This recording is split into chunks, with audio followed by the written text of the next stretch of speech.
Hello दोस्तों, स्वागत है एक बार फिर से आप सभी का खबर पॉलिटिक्स पर। तो दोस्तों, आज हम आपके लिए लिख रहे हैं देश और दुनिया की तमाम बड़ी खबरें, तो वीडियो को आप अंत तक जरूर देखिए। चलिए दोस्तों, पहली बिग ब्रेकिंग न्यूज में आपको बताएंगे अखिलेश यादव के भाई प्रतीक यादव का 38 साल की उम्र में निधन, पूरी समाजवादी पार्टी में शोक की लहर। भाई दोस्तों, अगली खबर में आपको बताएंगे मनोज अग्रवाल को मुख्य सचिव बनाए जाने पर राहुल गांधी का मोदी और चुनाव आयोग पर हमला। कहा बीजेपी चुनाव आयोग के चोर बाजार में जितनी बड़ी चोरी उतना बड़ा इनाम। भाई दोस्तों, आपको बताएंगे फ्लोर टेस्ट में थलापति विजय की टीबीके को मिला 144 विधायकों का समर्थन, विरोध में पड़े सिर्फ 22 वोट। भाई दोस्तों, आपको बताएंगे हरियाणा नगर निकाय चुनाव के नतीजों की गिनती शुरू, बीजेपी कांग्रेस के बीच साख की लड़ाई। आज रात तक हरियाणा नगर निकाय चुनाव के नतीजे होंगे घोषित। भाई दोस्तों, अगली खबर में आपको बताएंगे पश्चिम बंगाल चुनाव में हार को लेकर टीएमसी कार्यकर्ताओं को ममता बनर्जी ने दिया बड़ा संदेश।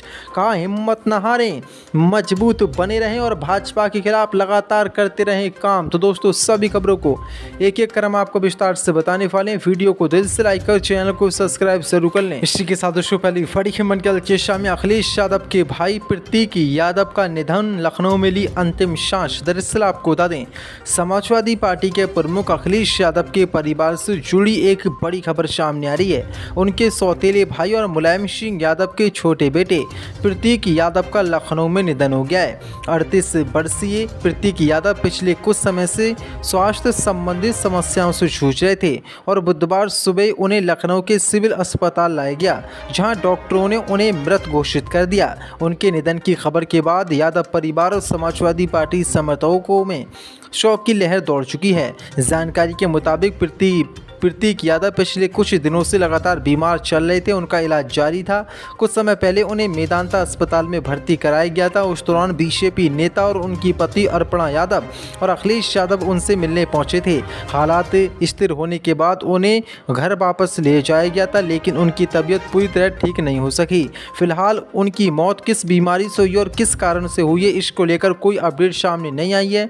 उनकी बॉडी का पोस्टमार्टम हो गया है। अखिलेश यादव भी अपने भाई से मिलने पहुंच गए हैं। अब पोस्टमार्टम के बाद साफ हो पाएगा उनकी बीमारी किस कारण हुई है। आपको बता दें, प्रतीक यादव बीजेपी नेता अर्पणा यादव के पति थे। इसी के साथ बड़ी खबर कल किसने मनोज अग्रवाल को मुख्य सचिव बनाए जाने पर राहुल गांधी का बड़ा हमला। कहा बीजेपी चुनाव आयोग के चोर बाजार में जितनी बड़ी चोरी उतना बड़ा इनाम। दरअसल आपको बता दें, लोकसभा में नेता प्रतिपक्ष राहुल गांधी ने वोट चोरी के मुद्दे पर एक बार फिर भारतीय जनता पार्टी और चुनाव आयोग पर हमला बोला है। उन्होंने पश्चिम बंगाल के निर्वाचन अधिकारी मनोज अग्रवाल को राज्य का मुख्य सचिव नियुक्त किए जाने को लेकर आरोप लगाया कि भारतीय जनता पार्टी और निर्वाचन आयोग के चोर बाजार में जो जितनी बड़ी चोरी करेगा उसे उतना बड़ा इनाम मिलेगा।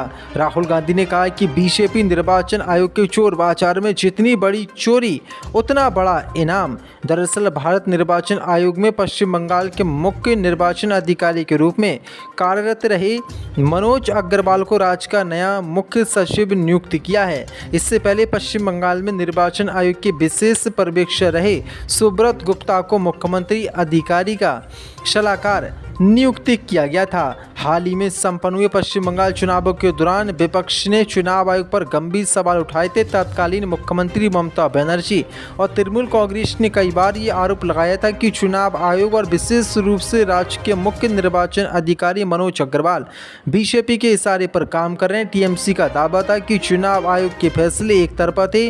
अब बीजेपी के सरकार बनते ही इन्हें बड़ा पद भाजपा ने दे दिया है, जिसे लेकर विपक्ष अब मोदी सरकार पर हमला बोला और राहुल गांधी ने भी अब बड़ा हमला बोला है। यानी कि खुलेआम पश्चिम बंगाल चुनाव में इन अधिकारियों ने बेईमानी की थी, जिसके बाद बीजेपी ने इनको इनाम दिया है। इसी के साथ बड़ी खबर कल किसने फ्लोर टेस्ट में थलापति विजय को मिला 144 विधायकों का समर्थन, विरोध में पड़े सिर्फ 22 वोट, भाजपा पीएमके ने किया वॉकआउट। दरअसल आपको बता दें, तमिलनाडु के मुख्यमंत्री सी जोसेफ विजय थालापति ने आज विधानसभा में विश्वास मत हासिल कर लिया है। विश्वास प्रस्ताव के लिए सदन में हुई वोटिंग के दौरान कुल 144 विधायकों ने टीबीके का समर्थन किया है, जबकि 22 विधायकों ने विश्वास प्रस्ताव के विरोध में वोट डाला है। इस प्रक्रिया के दौरान 22 विधायकों ने सरकार का विरोध किया, जबकि 5 सदस्य मतदान से अनुपस्थित रहे। ये फ्लोर टेस्ट नई सरकार की स्थिरता सुनिश्चित करने के लिए आयोजित किया गया था। आपको बता दें, कुल 171 सदस्यों की भागीदारी वाली इस प्रक्रिया में विजय ने आसानी से स्पष्ट बहुमत हासिल कर लिया है। इससे राज्य में उनकी सरकार के बने रहने का रास्ता पूरी तरीके से साफ हो गया है। विधानसभा में फ्लोर टेस्ट से पहले सीएम विजय ने तमिलनाडु कांग्रेस नेताओं और अन्य सहयोगी दलों के नेताओं के साथ बैठक की। सभी सहयोगी दलों ने टीबीके सरकार को पूर्ण समर्थन देने का आश्वासन दिया था। हालांकि एआईएडीएमके प्रमुख एपीएस ने स्पष्ट कर दिया कि एआईएडीएमके बीजेपी एआईएडीएमके विजय के खिलाफ वोट करेगी, लेकिन बड़ी अपडेट निकलकर सामने आ रही है। एआईएडीएमके के 22 से 23 विधायकों ने विजय थालापति का समर्थन किया है। इसी के साथ बड़ी मंडल कृष्ण हरियाणा नगर निकाय चुनाव के नतीजों की गिनती शुरू। बीजेपी कांग्रेस के बीच साख की लड़ाई। दरअसल आपको बता दें, हरियाणा के स्थानीय निकाय चुनावों के वोटों की गिनती आज सुबह से शुरू हो चुकी है, जिनमें अंबाला, पंचकुला और सोनीपत शामिल है। इन नतीजों से कई अहम नगर निकायों पर किसका कंट्रोल होगा ये तय होगा। बीजेपी और कांग्रेस दोनों ही पार्टियां इन चुनावों में कड़ी टक्कर दे रही हैं और इन चुनावों के नतीजों के जरिए अपनी राजनीतिक स्थिति मजबूत करने की उम्मीद कर रही हैं। हरियाणा राज्य चुनाव आयोग के देवेंद्र कल्याण ने बताया कि जिला चुनाव अधिकारियों और रिटर्निंग अधिकारियों को विस्तृत निर्देश दिए गए हैं ताकि वोटों की गिनती निष्पक्ष, पारदर्शी और शांतिपूर्ण तरीके से हो सके। उन्होंने कहा कि वोटों की गिनती आज सुबह 8 बजे से शुरू हो चुकी है। इसकी विश्वसनीयता बनाए रखने के लिए हर क्षण पर कड़ी नज़र रखी जा रही है। आज रात तक सभी जो हरियाणा के निकाय चुनाव हुए हैं उनका रिजल्ट घोषित हो जाएगा और देखना होगा किस पार्टी को कितनी सीटों पर हरियाणा नगर निकाय चुनाव में जीत मिलती है। इसी के साथ बड़ी कृष्ण हिम्मत न हारे, मजबूत बने रहें। चुनाव में हार के बाद ममता बनर्जी ने टीएमसी कार्यकर्ताओं को दिया बड़ा संदेश। दरअसल आपको बता दें, तृणमूल कांग्रेस प्रमुख ममता बनर्जी ने अपनी पार्टी की हालिया चुनावी हार पर चिंतनशील लेकिन जुझारू साहित्यिक प्रतिक्रिया देते हुए बहादुर शीर्षक वाली एक कविता साझा की, जिसमें कार्यकर्ताओं से विपरीत परिस्थितियों में साहस, गरिमा और आंतरिक शक्ति बनाए रखने का आह्वान किया गया है। ममता ने कविता की शुरुआत हिम्मत न हारे, मजबूत बने रहें पंक्ति से की। उन्होंने लिखा, अगर आप हमेशा आत्मविश्वास से भरे रहते हैं तो कोई आपको छू नहीं सकता। मुस्कान के साथ क्रूर लोगों का सामना करने का संदेश देते हुए पूर्व मुख्यमंत्री ममता ने कहा कि आपकी मुस्कान ही आपकी मानसिक ताकत है। कविता में बार बार दृढ़ता, अकेलेपन और नैतिक विश्वास जैसे विषयों का जिक्र किया गया है। ममता ने कहा कि जब तुम पैदा हुए थे तब अकेले आए थे और जब तुम्हारी मृत्यु होगी तब भी अकेले ही जाना होगा। तुम्हारे अच्छे कर्म हमेशा याद किए जाएंगे।